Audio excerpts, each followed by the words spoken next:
अस्सलाम वालेकुम वरहमतुल्लाहि वबरकातुहू। This is sir Naseem Zulfiqar. और जैसे कि मैं आजकल जो है वो डिफरेंट कॉलेजेस और कोचिंग सेंटर्स के पेपर सॉल्व कर रहा हूँ, इंग्लिश और केमिस्ट्री के। तो ये प्रैक्टिकल सेंटर के कॉम्प्रिहेंसिव एग्जामिनेशन है 2026 के, जो इस संडे हुए हैं। तो इसके पेपर को मैं सेकंड इंग्लिश के सॉल्व करूँगा। इसके एमसीक्यूज और इसके कंप्लीट ग्रामर पोर्शन वो मैं यहाँ पर सॉल्व करूँगा। तो वीडियो को स्टार्ट करने से पहले मेरा व्हाट्सअप नंबर आप नोट डाउन करें, 0300 215 2272। और अगर आपको मेरे नोट्स रिक्वायर हैं या सॉल्व टारगेट पेपर चाहिए तमाम सब्जेक्ट के, तो आप इस पर व्हाट्सएप कर सकते हैं। तो मैं आपको भेज दूंगा तमाम नोट्स और टारगेट पेपर्स बहुत ही मिनिमम कॉस्ट पर। तो सबसे पहले एमसीक्यूज हम यहाँ पर देखते हैं। सेक्शन ए हमारे पास है, 20 एमसीक्यूज हैं। तो फर्स्ट एमसीक्यूज इसका है, this suffix can be added to beauty to form an adjective meaning of beauty. तो ये तो बड़ा आसान है कि इसमें अगर हम फुल लगा दें, अगर हम फुल लगा देते हैं तो हमारे पास जो है वो ब्यूटीफुल बन जाता है, जो असल में एक एडजेक्टिव होता है ब्यूटी का। ठीक है। सेकंड है, according to Pip's point of view the name of his benefactor was dash. Pip के लिहाज से, पिप के पॉइंट ऑफ व्यू से उसके बेनिफैक्टर का नाम क्या था? तो पिप को ऐसा लगता था जैसे मिस हैविशाम जो है वो उसकी सीक्रेट बेनिफैक्टर है, लेकिन असल में वो मैगविच था। तो चूंकि पिप के पॉइंट ऑफ व्यू की बात करें तो यहाँ भी ऑप्शन करेक्ट होगा, मिस हैविशाम। थर्ड है, the theme primarily explored in the poem age of infancy is dash. तो एज ऑफ इन्फेंसी में क्या बताया जा रहा है? ए है the complexities of adulthood, B है the innocence of childhood, C है the relationship between nature and human, D है the speaker's fear of growing up. इसका भी ऑप्शन करेक्ट हो जाएगा। द इनोसेंस ऑफ चाइल्डहुड, बचपन की मासूमियत को बताया जा रहा है एज ऑफ इन्फेंसी में। Fourth is the seventh of man is structured as a dash, dialogue, narrative form, dramatic monologue, sonnet। तो वैसे तो ये एक स्पीच हमारे पास है, वो स्टोरी तो है नहीं, तो नैरेटिव फॉर्म हम उसको नहीं कह सकते हैं, सोनेट भी नहीं कह सकते इसको हम, चुके ना इसमें 2 स्टैंजा है ना इसके अंदर हमारे पास 14 लाइन्स है। अब एक डायलॉग है और एक ड्रामेटिक मोनोलॉग है। तो असल में ये हमारे पास एक ड्रामेटिक मोनोलॉग है। ड्रामेटिक मोनोलॉग किसे कहा जाता है स्टूडेंट्स? अगर किसी स्पीच, किसी भी पोम में कोई स्पीच डिलीवर की जा रही है तो वो एक ड्रामेटिक मोनोलॉग है। जैसे यूलिसिस और द 7 एजेस ऑफ मैन, ये दोनों ही हमारे पास एक ड्रामेटिक मोनोलॉग है, बिकॉज जैक्वस जो एक शख्स है वो एक स्पीच डिलीवर कर रहा है 7 एजेस ऑफ मैन पर। फिफ्थ है, as Pip was fascinated by beauty of Stella, he, कुछ है कि यहाँ पर थोड़ा सा ब्लर है, to win her heart, destined her to win her but by becoming a dash, so by becoming a brave and heroic blacksmith, business tycoon, well mannered and refined। yes, तो D option हो जाएगा, this is well mannered and refined. तो well mannered और refined होकर वो उसके दिल को जीतना चाहता था। 6 से choose the prefix suitable to make the opposite of appropriate. तो ये हमारे पास इन एप्रोप्रिएट हो जाएगा, जिसका अपोजिट बन जाएगा। 7th है, Ulysses gone throughout tone throughout the passage towards fate reflects this his attitude towards fate। A है defeated but calm, fearful and anxious, hopeful and determined। C option हो जाएगा कि यूलिसिस पूरी नज़म में होपफुल और डिटरमिंड है, पुरअज़म है और पुरुम्मीद है। 8th है, the idiomatic expression on cloud 9। On cloud 9 का मतलब बहुत ज़्यादा खुश होना, सी ऑप्शन हैप्पी। 9th है, WH order wanted the stars to be dash। तो पुट आउट, पुट आउट मतलब होता है बुझाना। ये हमारे पास एक इडियोमेटिक एक्सप्रेशन है, फ्रेजल वर्ब है, सॉरी। इसका मतलब हमारे पास होता है बुझाना, बुझा देना किसी चीज को, पुट आउट कर देना। ठीक है। 10th, इन सूट ससी the journey of life is symbolized by the dash, palace, river, mountain, desert. तो डेजर्ट से शो किया जा रहा है जहां पर ससी जो है वो भाग रही थी, वो लाइफ से तस्वीर दी जा रही है। 11th, the Miller claimed that sharing ideas about friendship was more important than dash। A है religion, B है giving actual help, C है paying debts, D है showing kindness। तो ये हमारे पास हो गया giving actual help, B option हो जाएगा इसमें। 12 है, Martin Luther King delivered his speech I have a dream at dash, तो at Lincoln Memorial, B option. MCQ 13 है the book that were borrowed from library must be return, the underline part is dash. Books की बात करें, books को explain किया जा रहा है तो ये एक एडजेक्टिव क्लॉज है, चूंकि the books that were borrowed from library, तो वो बुक्स कौन सी हैं जिसको लाइब्रेरी से बोरो किया गया, तो ये हमारे पास एक एडजेक्टिव क्लॉज है। 14th है how does pip feel about becoming a black Smith, तो वो ब्लैक स्मिथ नहीं बनना चाहता था तो डिससेटिस्फाइड, बी ऑप्शन। 15th है Daedalus used this material to make his wings, तो डेडरल्स ने फीदर्स सी गर्ल्स के और वैक्स को इस्तेमाल किया। 16th है Pahom keeps extending his walk further because he dash, तो वो अपने वॉक को फर्दर एक्सपेंड करता गया क्योंकि वो ए है fears losing his best land, wants to impress the baskets, misunderstands the rules, wants to avoid rocky ground, ये ए ऑप्शन हो जाएगा। Fears losing the best land, उसको डर था कि वो बेहतरीन जमीन खो ना दे, इससे वो चलता ही चला गया। 17th James Thurber mother's took eggs and loaves of bread with her and thought to dash, तो ये सी ऑप्शन हो जाएगा, take refuge on the top of memorial hall, ये the day the dam broke से MCQs आया है। 18th है in the sentence Ahmed lost his wallet, the underline word is this type of sentence, his wallet है। अब देखो Ahmad, his जो है वो अहमद के लिए आया है तो पहले लगा हुआ है, तो this is called anaphoric reference, तो ये एनाफोरिक रेफरेंस हमारे पास है, सी ऑप्शन। 19th है what does the convict demand from Pip, Pip ने क्या मांगा, फूड एंड अ फाइल, के खाना लेकर और फाइल लेकर आओ मेरे लिए, ये ग्रेट एक्सपेक्टेशंस के फर्स्ट एक्ट के अंदर ये बात है। 20 है हु मैरिज बिडी, बिडी से शादी किसकी हुई, जो की हुई, ठीक है, जो गारगरी की, तो ये हमारे पास एमसीक्यूज हो गए। सेक्शन बी हमारे पास क्वेश्चन आंसर है, तो ये B1 जो हमारे पास सेक्शन B1 ये क्वेश्चन आंसर है, जिसमें आपके पास 4 क्वेश्चन आपके पास आते हैं, जैसे मैं हर वीडियो में आपको बताता हूं, तो ये आपको शॉर्टकट ट्रिक और लाजमी बार बार इसलिए बताता हूं कि आपको याद रहे कि इसमें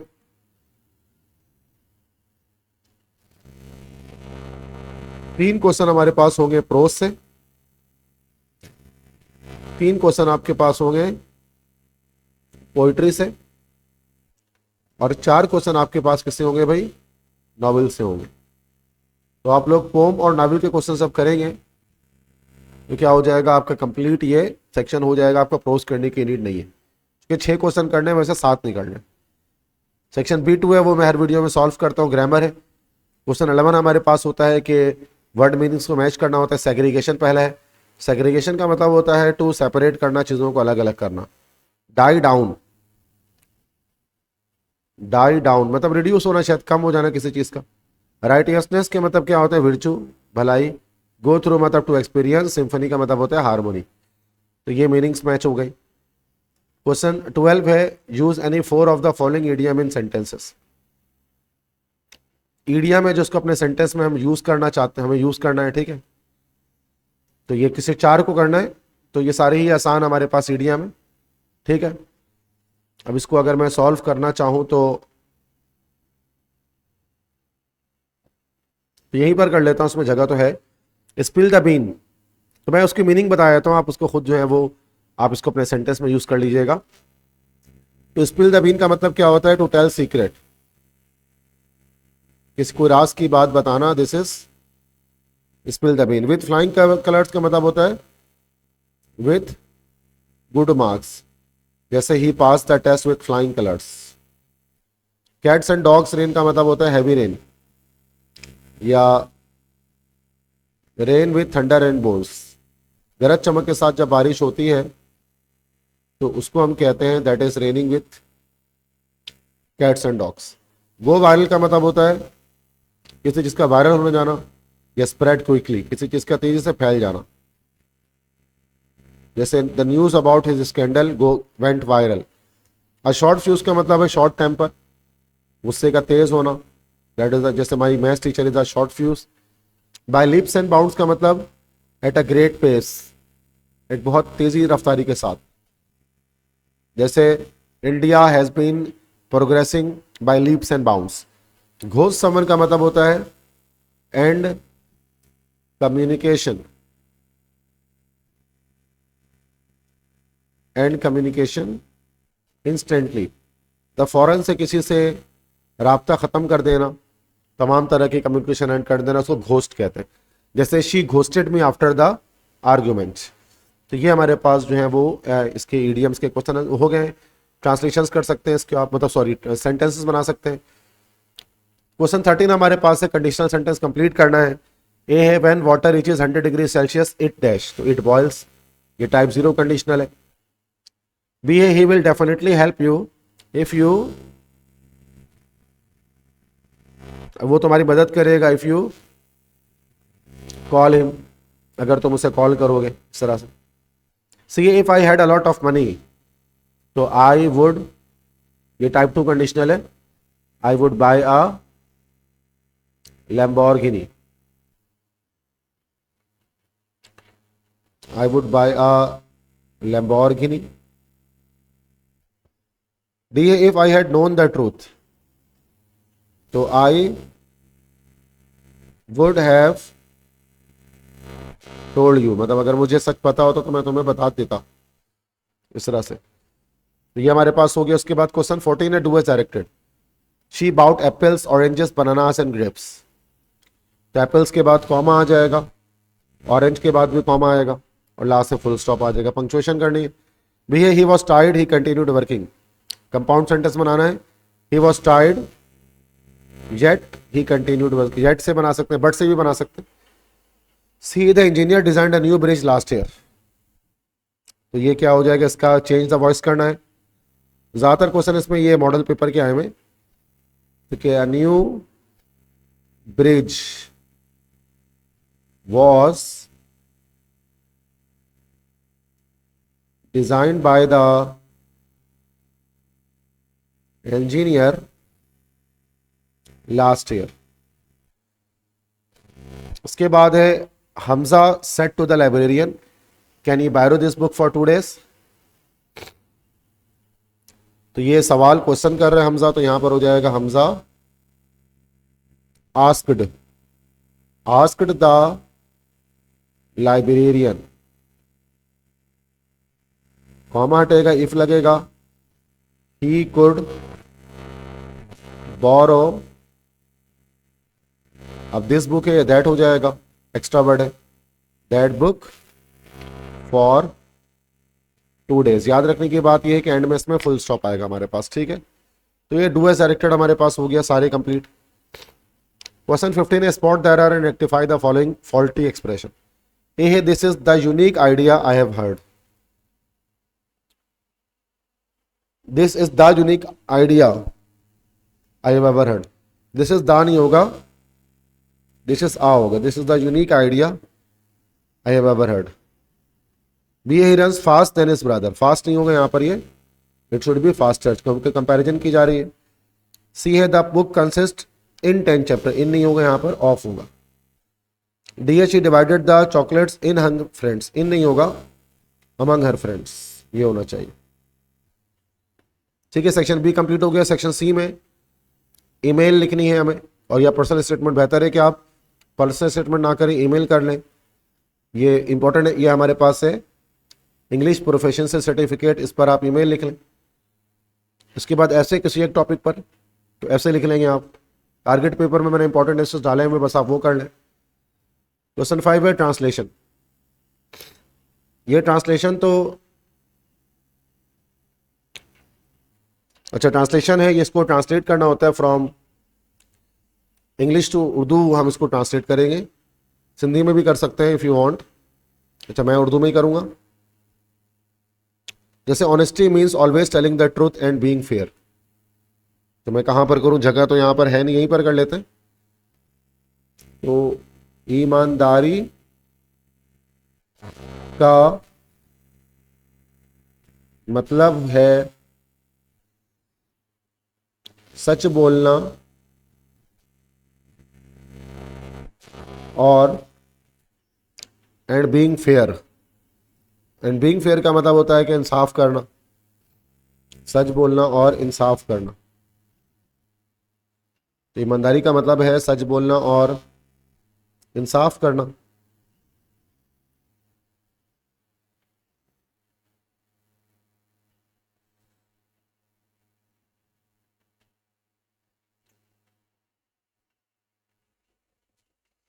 ठीक है, a teacher shows honesty by giving marks fairly to all students. ठीक है, एक उस्ताद ईमानदारी दिखाता है तालिब इल्मों को जायज नंबर देकर। तालिब इल्मों को जायज नंबर देकर। यहां तक हो गया। A shopkeeper shows honesty by giving the correct change to the customers. एक दुकानदार ईमानदारी दिखाता है ग्राहकों को, मतलब क्या लिखा हुआ है, करेक्ट चेंज टू कस्टमर, ग्राहकों को ठीक या सही कह सकते हैं। करेक्ट मतलब सही या ठीक, ठीक पैसे देकर या खुले देकर। A student shows honesty by not cheating in exam। एक तालिब इल्म ईमानदारी दिखाता है इम्तहानात में नकल ना करके। A leader shows honesty by making decisions that are right, not selfish। एक लीडर मतलब एक रहनुमा ईमानदारी दिखाता है बाय मेकिंग डिसीजन, ऐसे फैसले करके जो सही हो, ना के खुद गर्जी वाले, selfish. Honesty helps us earn trust and respect. ईमानदारी हमें भरोसा और इज्जत कमाने में मदद देती है। Honesty makes our character strong and noble. ईमानदारी हमारे किरदार को